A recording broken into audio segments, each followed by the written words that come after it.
Pertempuran Ambarawa.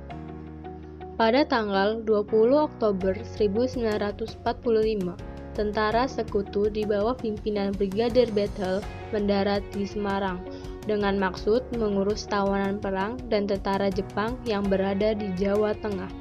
Kedatangan sekutu ini diboncengi oleh Nika. Kedatangan sekutu ini mulanya disambut baik. Bahkan Gubernur Jawa Tengah, Mr. Wongsonegoro, menyepakati akan menyediakan bahan makanan dan keperluan lain bagi kelancaran tugas sekutu. Sedangkan sekutu berjanji tidak akan mengganggu kedaulatan Republik Indonesia. Pada tanggal 26 Oktober, ketika pasukan sekutu dan Nika telah sampai di Ambarawa dan Magelang untuk membebaskan para tawanan tentara Belanda, para tawanan tersebut malah dipersenjatai, sehingga menimbulkan kemarahan pihak Indonesia. Insiden bersenjata timbul di kota Magelang, hingga terjadi pertempuran. Di Magelang, tentara sekutu bertindak sebagai penguasa yang mencoba melucuti Tentara Keamanan Rakyat atau TKR dan membuat kekacauan. Pada tanggal 2 November, Presiden Soekarno dan Brigadir Bethel datang ke Magelang. Mereka mengadakan rundingan yang menghasilkan: pertama, pihak sekutu tetap akan menempatkan pasukannya di Magelang untuk melindungi dan mengurus evakuasi tawanan perang dan interniran sekutu. Jumlah pasukan sekutu dibatasi sesuai dengan keperluan itu. Kedua, Jalan Ambarawa Magelang terbuka sebagai jalur lalu lintas Indonesia Sekutu atau open for public. Ketiga, sekutu tidak akan mengakui aktivitas Nika dalam badan-badan yang berada di bawahnya. Pada tanggal 20 November, sekutu sudah sampai di Magelang, namun mereka malah menambah senjata, yang artinya menambah pasukan yang mereka punya, yang membuat TKR marah.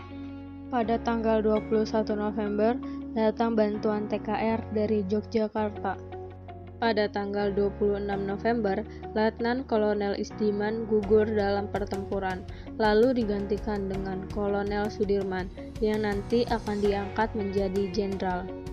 Pada tanggal 12 Desember, Kolonel Sudirman terjun langsung dan memimpin pasukan menggunakan taktik perang yang dinamakan dengan sebutan gelar supit urang. Gelar supit urang yaitu suatu siasat pengepungan yang dilakukan secara serentak dari dua sisi yang sekaligus secara langsung dan bersamaan. Dengan teknik seperti ini, maka musuh akan cepat berkurang, sehingga tidak akan bisa melakukan komunikasi atau hubungan dengan pasukan lain. Pada tanggal 15 Desember, serangan dinyatakan berakhir. Tentara Indonesia dibantu oleh rakyat berhasil menguasai kembali kota Ambarawa.